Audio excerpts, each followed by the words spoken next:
பூமியை எட்டி பார்க்க இன்னும் ஓரிரு நாட்களே உள்ள நிலையில் தாயின் வயிற்றிலேயே அழிந்து போன சிசு.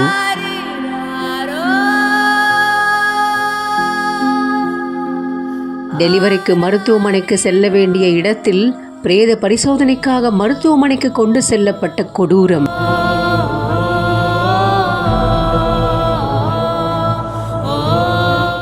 கிருஷ்ணகிரி மாவட்டம் ஹோசூர் அடுத்த பேகேப்பள்ளி பகுதியை சேர்ந்த 27 வயசான விஜயகுமார் கடந்த வருஷம் சந்தியா அப்படிங்கிறவங்கள காதலிச்சு இருவிட்டார் சம்மதத்தோட திருமணம் செஞ்சுக்கிட்டாரு. புதுமண தம்பதியா வலம் வந்துகிட்டு இருந்த சந்தியா நிறைமாத கர்ப்பிணியா இருந்திருக்காங்க.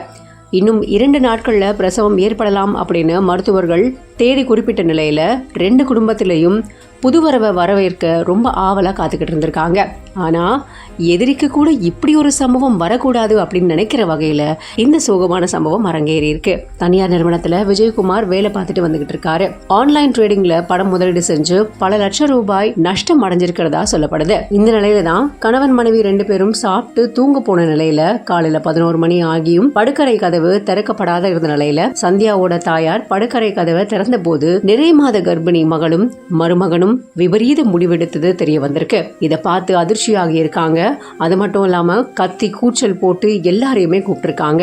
இந்த சம்பவம் பெரும் சோகத்தை ஏற்படுத்தி இருக்கு. 2 பேரோட உடலை கைப்பற்றி பிரேத பரிசோதனைக்காக கிருஷ்ணகிரி மாவட்டம் அரசு மருத்துவக் கல்லூரி மருத்துவமனைக்கு அனுப்பி வச்சு சிப்காட் போலீசார் விசாரணையை மேற்கொண்டிருக்காங்க.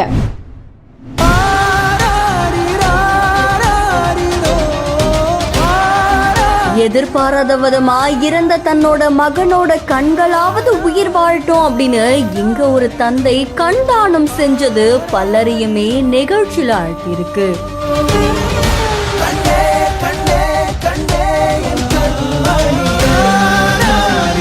ஏரியில் குளிக்க சென்ற 11ஆம் வகுப்பு மாணவன் நீரில் மூழ்கி உயிரிழந்த சம்பவம் பலரையுமே சோகத்தில் ஆழ்த்தியிருக்கு. காஞ்சிபுரம் மாவட்டம் ஸ்ரீபெரும்புத்தூர் பட்டுநூல் சத்திரம் பகுதியை சேர்ந்தவர் தான் பத்மநாபன். இவருக்கு 2 மகன்கள் இருக்காங்க. இந்த நிலையில மூத்த மகனான சிபு அப்படின்றவரு 11ஆம் வகுப்பு படிச்சிருக்காங்களாமா. கோடை விடுமுறை அப்படின்றதுனால தன்னுடைய நண்பர்களோடையும் தம்பியோடையும் சேர்ந்து ஸ்ரீபெரும்புத்தூர் ஏரியில குளிக்கிறதுக்காக போயிருக்காங்க அப்படின்னு சொல்லப்படுது. அப்போ எதிர்பாராத விதமா சிபு ஏரி நீர்ல மூழ்கி பரிதாபமா உயிரிழந்திருக்காங்க. இந்த சம்பவம் தொடர்பா தகவல் அறிஞ்ச ஸ்ரீபெரும்புத்தூர் போலீசார் சடலத்தை கைப்பற்றி பிரேத பரிசோதனைக்காக ஸ்ரீபெரும்புத்தூர் அரசு மருத்துவமனைக்கு அனுப்பி வச்சிருக்காங்க.